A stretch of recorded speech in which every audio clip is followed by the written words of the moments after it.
70% সম্পদ মুসলমানের কাছে, 200 কোটি মুসলমান, সবকিছু থাকা সত্ত্বেও আজকে মুসলমান সারা দুনিয়ায় নির্যাতিত কেন, ঘৃণিত কেন, অবহেলিত কেন, লাঞ্ছিত কেন, বঞ্চিত কেন, দীক্ষিত কেন, সবচেয়ে নিকৃষ্ট কেন? দোয়া তো 24 ঘন্টা হয়। এই রমজানের মতো হেরেনের কান্না মনে হয় হেরেন 200 বছরের ভিতরে দেখছে কিনা সম্ভব আছে। এই গত রমজানে মক্কা মদিনাতে যে কান্না হয়েছে, কান্না 200 বছরে হেরেন ওই কান্না দেখে নাই।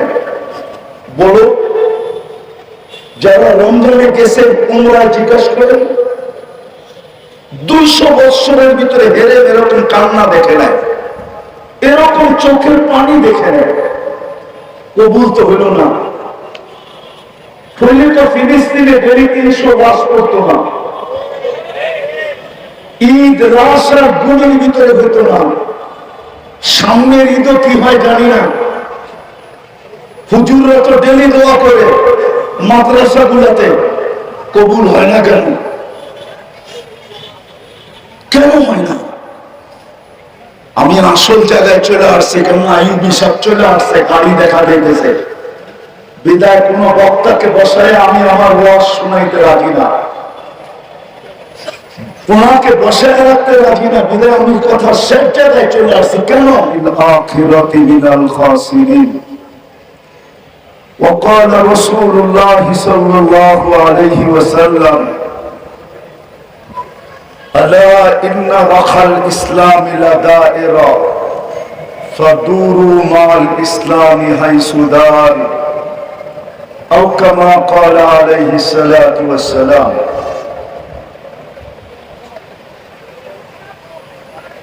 উনিশ নং ওয়ার্ডের গণকবরস্থানের উদ্যোগে আয়োজিত উক্ত ওয়াজ মাহফিলের সম্মানিত সভাপতি, উপস্থিত উলামায়ে কেরাম, শহরের বিভিন্ন এলাকা থেকে আগত মুসলমান ভাইয়েরা, জানি না শোনার সুযোগ আছে কি নাই। যদি শোনার সুযোগ থাকে তো পর্দার অন্তরালে মা ও বোনেরা, কোরআন হাদিস থেকে যতটুকুই তেলাওয়াত করলাম, আশা রাখি অতি অল্প সময় এর উপরে কিছু কথা রাখবো। সাথে সাথে দোয়ার দরখাস্ত থাকবে। যা এই পর্যন্ত শুনলাম বা শেষ পর্যন্ত যা শুনব, সাধ্য অনুযায়ী আল্লাহ যেন আমাদেরকে আমল করার তৌফিক দান করে। ছোট দুটা অনুরোধ থাকবে। কথাগুলো যত বেশি মনোযোগ দিয়ে শুনতে পারো, আমার মনোযোগের মাত্রা যত বাড়বে, কথাগুলো তত বেশি দিলের ভিতরে গাঁথবে বা বসবে। যদি আমার কথাটা সত্য না হতো, তাহলে আল্লাহ কোরআনে কোনদিন বলতেন না ফাস্তামিউ ইযা কুরিয়াল কোরআন ফাস্তামিউ। কোরআন বা কোরআনী কথা যখন শোনো তো বড় মনোযোগী হয়ে শোনো, বেখেয়ালির সাথে না, বড় মনোযোগের সাথে। দ্বিতীয় একটা অনুরোধ হলো পরিবেশটাকে বিলকুল নিচুম বানানো। আনসিতু, কোরআন যেটাকে বলে আনসিতু, বিলকুল চুপচাপ, হই হুল্লা না। ওয়াজে যত বেশি মনোযোগী হবে আর যত বেশি নির্জুমতা হবে, তত বেশি কথা দিলে কাটবে। আর এটা আল্লাহর অঙ্গীকার, লাআল্লাকুম তুরহামুন। আজকে ওয়াজ তো হয়, আওয়াজ কমাও আওয়াজ। ওয়াজের জন্য আওয়াজ প্রয়োজন নাই, মনোযোগ প্রয়োজন। কনসার্টের জন্য আওয়াজ প্রয়োজন, ওইখানে মানুষ আওয়াজ দেখে আর কিছু দেখে না, আওয়াজ আর অঙ্গি ভঙ্গি দেখে। আর ওয়াজে মনোযোগ দরকার, আওয়াজ বেশি দরকার না। আওয়াজ যত মধুর মিঠা হবে তত বেশি কথা দিলের ভিতরে ঢুকবে। বিদায় এই দুটা অনুরোধ আপনাদের কাছে রইল, ইনশাআল্লাহ পুরা হবে তো? একটা মোটা কথা বলতে চাই, মোটা। আমার কথা লম্বা হবে না, হয়তো 15-20 মিনিট হবে। এজন্য খুব মনোযোগ দিয়ে শুনতে হবে, কেননা দীর্ঘ কথায় আমি বিশ্বাসী না। কেননা মানুষের মেমোরি এখন আর মানুষের কাছে নাই, আমাদের মেমোরি এখন চলে গেছে প্রযুক্তির ভিতরে। এই জন্য একটা উদাহরণ দিব। এইখানে কোন ছেলে দাঁড়ায়া, স্কুল হোক, কলেজ হোক, ইউনিভার্সিটি হোক, ও 17 নম্বরের নামটা আমাকে শোনাইতে পারবে না। চ্যালেঞ্জ, 17-এর নামটা শোনাইতে পারবে না। ও বললেই ক্যালকুলেটর নিয়ে প্রথমে পূরণ করবে, তারপরে শোনাবে, মুখস্থ পারবে না। অথচ এই বুড়া বলে জিজ্ঞেস করেন, যারা ক্লাস 5 পর্যন্ত পড়ছে, ওরা 25-এর নামটা মুখস্থ করতে হয়েছে। জিজ্ঞেস করবেন, মনে হয় উনিরা করে নাই। 25-এর পর্যন্ত নামটা মুখস্থ করতে হয়েছে, নাইলে ব্যাতের বাড়ি খবর ছিল, ঠিক না? আজকের পোলাপান 8-এর নামটা জানে না। প্রযুক্তিতে চলে গেছে ক্যালকুলেটর। আগে বড় বড় মুদি দোকানে হিসাব হতো, চোতা দেখতো, তারপরে মুখে মুখে হিসাব করতো। এখন সব ক্যালকুলেটর। বুঝা গেল আমাদের ব্রেন প্রযুক্তিতে চলে গেছে, ছোট হয়ে গেছে। এই জন্য কথা লম্বা বললে মনে থাকবে না, এই জন্য থাকেও না। ওয়াজ শুনে বটে, কিন্তু মাঠের বাহিরে নিয়ে যায় না। কেননা উঠতে দেরি, ওর মন থেকে বলতে দেরি করে না। এই জন্য কথা কিন্তু শর্ট হবে, খুব মনোযোগ দিয়ে শুনতে হবে। আর সুর তো হবেই না, আমার কাছে সুর নাই, কোত্থেকে দিব? তো আমি যেটা বুঝাইতে চাইতেছিলাম, মোটা কথা কিন্তু ভালো মতে মনে রাখেন, যাকে আল্লাহ সদ ইচ্ছায় মুসলমানের ঘরে অস্তিত্ব দিয়েছেন, মুসলমানের ঘরে আপনার অস্তিত্ব কার ইচ্ছায়? আপনার ইচ্ছায়? কার ইচ্ছায়? কার পছন্দে? Car selection? কে আপনাকে মুসলমানের ঘরে নির্বাচিত করলো? দুনিয়ার নীতি আছে, নিয়ে যাইতেছি আমি, যাকে আল্লাহ মুসলমানের ঘরে অস্তিত্ব দিলেন। আছে দুনিয়াতে নীতি আছে। অনেক সময় কেউ কিছু পছন্দ করে ফেললে বলার কিছু থাকে না। পছন্দ যদি একবার করে ফেলে, তাইলে ওইখানে বলার আর কিছু থাকে না। এরকম কিছু দুনিয়াতে আছে না নাই? আছে। জানেন, দোকানে যায় বললো এটা আমার পছন্দ হয়েছে, রাখ। মালিকও বলবো রাইখা দে।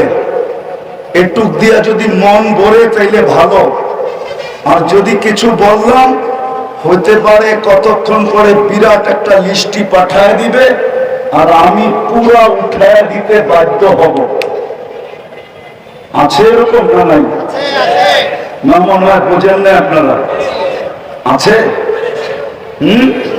প্রত্যেক এলাকায় এরকম কিছু লোক আছে। কখনো পছন্দ হয়ে গেলে আর করার কিছু। আপনাকে পছন্দ করছে মুসলমান হিসাবে কে?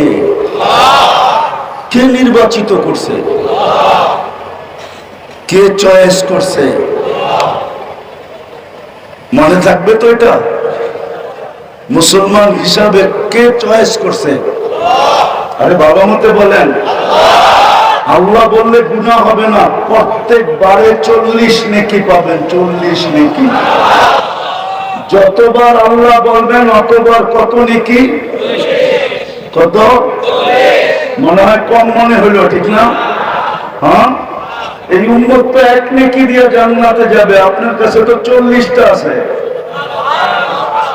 100 বার বললে কতবার হয় জানেন? কত?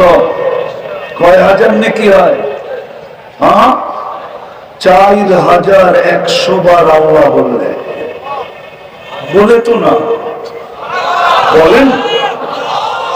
এইখানে তো একজন কয়জন হবে যে ডেলি 200 বার আল্লাহ বলে? কোন যুবকও তো নাই, কোন বৃদ্ধও তো নাই। পীরের মুরিদ রাগ হয়েন না, দেখতেছি অনেককে, এরাও তো নাই যে ডেলি 200 বার আল্লাহ বলে। তো বাগমতে মনে রাখেন, যাকে আল্লাহ সৎ ইচ্ছায় নিজের পছন্দে নিজে চয়েস করা, যাকে আল্লাহ মুসলমানের ঘরে অস্তিত্ব দিলেন, শুধু এইখানেই শেষ না, শুধু মুসলমানের ঘরে অস্তিত্ব দেন নাই, সাথে সাথে সর্বশ্রেষ্ঠ নবীর উম্মত, যাকে আল্লাহ নিজের ইচ্ছায় বাছাই করে বানাইলেন। বাছাই করা, বাছাই বোঝেন কি? বাজারে গেলে বেচা বেচা কিনেন না? আল্লাহ আপনাকে আমাকে উম্মতে মুহাম্মদী বানাইছেন বাছাই করা। কোরআন বলে হুয়া জতাবাকুম। আবার কবে বাছাই? মানব জাতির ভিতর থেকে সর্বপ্রথম আপনি আর আমি বাছাইকৃত। আপনাকে আমাকে বাছাই করার পরে আল্লাহ কাউকে বাছাই করেন নাই। শুধু গামলার ভিতরে ভরছেন আর এক এক নবীকে উঠাইয়া দিয়া দিচ্ছেন, লও তুমি এটা, লও তুমি এটা, লও তুমি এটা। এরকম নবী দুনিয়াতে আসছেন যে উনি ভাগে একজনও পান নাই। এই জন্য হাদিসে আছে, ইয়াতি ইয়াউমাল কিয়ামাতি নাবিয়্যুন, কিয়ামতের দিন এমন নবী আসবে, লাইসা মাআহু আহাদ, একজন উম্মত নাই। কেন? ওনার ভাগে পড়ে নাই। সর্বপ্রথম আমরা বাছাইকৃত। আল্লাহ কুদরতি হাত দিয়ে বাছাই করছেন, তারপরে মুকুট পরাইছেন। কুনতুম খায়রা উম্মাহ, সর্বশ্রেষ্ঠ উম্মতের মুকুট আমাদের মাথায়, তাজ আমাদের মাথায় পরায় দিয়া আমাদেরকে রাইখা দিয়েছেন। পাঠাইছেন যদিও সবার শেষে। বিদায় দুটা কথা স্মরণীয়, যে নিজেকে মুসলমান ভাবে, চাই সেটা মুখে স্বীকার করুক আর না করুক, যদি সরকারি গোপন ভাবে কাগজও লেখে, ওকেও বলতেছি আমি, আমাদের সমাজে কিছু লোক আছে যারা সচরাচর মুখে নিজেকে মুসলমান বলতে দ্বিধাবোধ করে। ওর চাই চলনে বোঝা যায় না, কথাবার্তায় বোঝা যায় না, উঠা বসায় বোঝা যায় না, খাওয়া দাওয়ায় বোঝা যায় না, চলা ফিরায় বোঝা যায় না, কোথাও বোঝা যায় না সে মুসলমান। কিন্তু যেখানে সরকারি কাগজে লিখতে হয় যে তোমার ধর্ম কি, তুমি চুপে লেখা দিয়ে আসে আমার ধর্ম ইসলাম। এরকম ব্যক্তিও যদি হয়, তাকেও আমি বলতেছি, ভালো মতে বোঝেন। কিন্তু একটু আগেই উদাহরণ দিছি, দুনিয়ার কিছু ব্যক্তিত্ব এরকম আছে, কিছু এরকম জিনিস দুনিয়াতে আছে, একবার যদি পছন্দ করে ফেলে তাইলে ওইখানে বলার কিছু আর থাকে না, করার কিছু থাকে না, বলারও থাকে না, আর করারও কিছু কি, করারও কিছু থাকে না, বলারও কিছু থাকে না। আমি উদাহরণ দিতে চাইতেছি না, দিতে পারলে দিতে পারি। এরকম আমাদের সমাজে অহরহ করতেছে যে পছন্দ করে ফেলছে,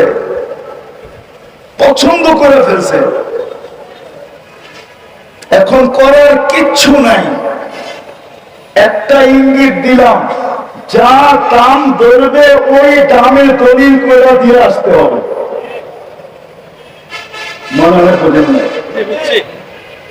মনে হয় বুঝছেন? সত্য তো, সত্য আছে এরকম। তো যাকে আল্লাহ মুসলমানের ঘরে অস্তিত্ব দিলেন, উম্মতে মুহাম্মদী বানাইলেন, ওর জন্য দুই জিনিস ছাড়া কোনো গতি নাই। দুই জিনিস ছাড়া কোনো গতি নাই। চাই নারী হোক, চাই পুরুষ হোক, চাই যুবক হোক, চাই বৃদ্ধ হোক, চাই শিক্ষিত হোক, চাই অশিক্ষিত হোক, কেন আপনাকে মুসলমানের ঘরে আল্লাহ অস্তিত্ব দিছে। আপনি আজকে যা বলেন না বলেন, যেদিন জন্ম নিয়েছিলেন ওই দিন আপনার কানে আযান আর ইকামত দেওয়া হয়েছিল, প্রমাণ করা হয়েছিল আপনি মুসলমানের ঘরে জন্ম নিয়েছেন। বেদা আমার কথাটা লেখা রাখেন, আপনার জন্য দুই জিনিস ছাড়া কোনো গতি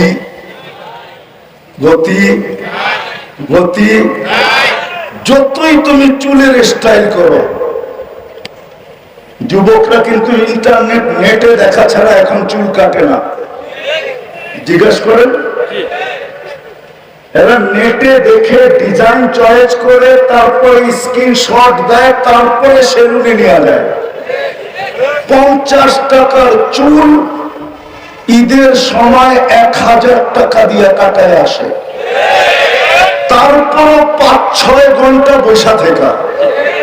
কি সত্য তো? না, যুবকরা মানতেছে না। গাড়ি না আটকায় দেয়, আবার ভাবতেছি পায়ে হাত রাখি, রাগ হয়েও না। সত্য তো? মা বোনরা যতই ফ্যাশন করুক, আজকে সব ফ্যাশন করতেছে, যতই ফ্যাশন করুক, যতই মুসলমান উন্নতি লাভ করুক, সারা দুনিয়ায় মুসলমান 70% সম্পদের মালিক। বর্তমানে 70% সারা টোটাল দুনিয়া সম্পদের ভিতরে 70% সম্পদ মুসলমানের কাছে। বিশ্বাস হয় না? হয় না বিশ্বাস? গুগলকে জিজ্ঞাসা করেন, গুগল আমার কথা সত্য বলবে। 70% সম্পদ মুসলমানের কাছে। দুনিয়ার সবচেয়ে বড় টাকা মুসলমানদের কাছে। টাকা, কুয়েতের টাকার চেয়ে বড় কোনো টাকা দুনিয়াতে নাই। বাহরাইনের টাকার চেয়ে বড় কোনো টাকা দুনিয়াতে নাই। ওমানের টাকার চেয়ে বড় কোনো টাকা দুনিয়াতে নাই। ব্রুনাইয়ের টাকার চেয়ে বড় কোনো টাকা দুনিয়াতে নাই। ডলার, ইউরো, পাউন্ড সব ছোট। পুরান কাপড় দিয়া মুসলমানের বাড়িতে যত আলমারি আছে, যত আলমারি, খোদার কসম দুনিয়ার উন্নত বিশ্বের কারো বাড়িতে পুরান কাপড় দিয়ে এত আলমারি নেই। আমাকে চিনাইতে হবে না। মুসলমান যত দামি কাপড় পরে, দুনিয়ার কোন বড় লোক এত দামি কাপড় পরে না। যান, বেশি দূরে নিয়ে যাব না, কাছে নিয়ে যাব। বাংলাদেশের পত্রিকায় আসছিল, বাংলাদেশের কার জুতা বলে 20 লক্ষ টাকা, ঠিক না? জুতার দাম পায়ে দেয় না মাথায় দেয়? উচিত তো মাথায় দেওয়া, ঠিক না? বয়ে মনে হয় দেয় না, ঠিক না? যে মাথায় দিলে বলবে পাবনা নিয়ে যেতে হবে, ঠিক না? নাহলে জুতায় মাথায় দিল কেন, ঠিক না? নাইলে মনে হয় মাথায় দিত, ঠিক না? বাংলাদেশে নেটে সার্চ দিলে পাবেন টি শার্ট 13 লক্ষ, 2 লক্ষ, 2.5 লক্ষ টাকার টি শার্ট, 20 লাখ 25 লাখ টাকার লাডু ঘড়ি। মুসলমানের চেয়ে দামি জিনিস কেউ ব্যবহার করে না।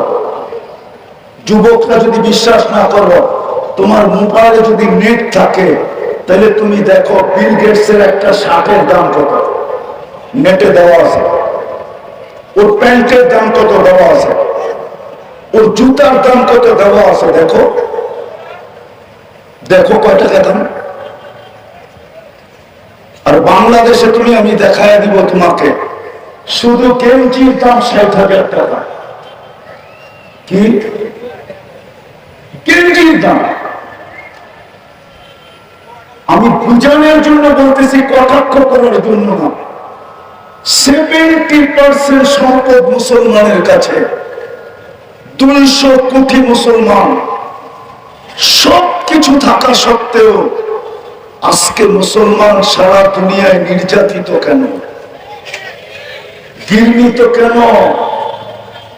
অবহেলিত কেন, লাঞ্ছিত কেন, বঞ্চিত কেন, দীক্ষিত কেন, সবচেয়ে নিকৃষ্ট কেন? দোয়া তো 24 ঘন্টা হয়। এই রমজানের মতো হেরেমের কান্না মনে হয় হেরেম 200 বছরের ভিতরে দেখছে কিনা সম্ভব আছে। এই গত রমজানে মক্কা মদিনাতে যে কান্না হয়েছে, কান্না 200 বছরে হেরেম ওই কান্না দেখে নাই। বলো, যারা রমজানে গেছে পুনরায় জিজ্ঞাসা করেন, 200 বছরের ভিতরে হেরেম এরকম কান্না দেখে নাই, এরকম চোখের পানি দেখে নেয়। কবুল তো হইল না। হইলে তো ফিলিস্তিনে দেরি 300 বাস করতো না, ঈদ রাস আর গুলির ভিতরে হইতো না। সামনের ঈদও কি হয় জানি না। হুজুররা তো ডেলি দোয়া করে মাদ্রাসা গুলাতে, কবুল হয় না কেন? কেন হয় না? আমি আসল জায়গায় চলে আসছি, কেন আইয়ুবী সাহেব চলে আসছে, গাড়ি দেখা দিতেছে। বিদায় কোন বক্তাকে বসায় আমি আমার ওয়াজ শোনাইতে রাজি না, ওনাকে বসায় রাখতে রাজি না। বিদায় আমি কথা শেষ জায়গায় চলে আসছি। কেন? কেননা যে মুসলমানের ঘরে জন্ম দিল আর উম্মতি মুহাম্মদী হইল, দিলের ভিতরে দেখা নেন, আপনি যত উন্নত হন, যত আপডেট হন, যত স্মার্ট হন, যত টাকার মালিক হন, যত কিছুই হন, 2 জিনিস যতক্ষণ পর্যন্ত না হবে, ততক্ষণ পর্যন্ত এখানেও সুখ না, ওইখানেও সুখ না, এইখানেও সুখ মিলবে না, ওইখানেও সুখ মিলবে না। আজকে আমরা 2 জনকে কাঁদায় ফেলছি, 2 জনকে, আল্লাহকেও কাঁদাইছি। আল্লাহরও ইজ্জত রাখি না আমরা, রসুলেরও ইজ্জত আমরা রাখি না। 2 জনকে কাঁদায় ফেলছি। যদিও শব্দটা আল্লাহর জন্য শোভনীয় না, উচিত না, আমরা আল্লাহকে নারাজ করে ফেলছি, আল্লাহর রসুলকে নারাজ করে ফেলছি। এই জন্য আসেন তওবা করি, তওবা। আজকে তওবা করলে কাজে দিবে। যদি উম্মত তওবা করে, লিউযিকাহুম বা'দাল্লাযী আমিলু লাআল্লাহুম ইয়ারজিউন, কোরআনের এই শব্দ বুঝায়। এখন তওবা করলে, যদি তওবা করে যদি ফিরতে পারি তো কাজে দেয়। বিদায় আজকে তওবা করি আর ফিরে আসি আল্লাহ আল্লাহ রসুলকে নারাজ করার থেকে। আল্লাহকে মানি, আল্লাহ রসুলকে মানি। 2টা কাজ করতে পারলেই মনে হয় আবার রহমতের বৃষ্টি আর দৃষ্টি আমাদের উপরে পতিত হবে। নাইলে পানি যতটুকু গড়ায় গেছে আরো গড়ায় যাবে। যা বললাম, আল্লাহ আমাদেরকে আমল করার তৌফিক দান করেন।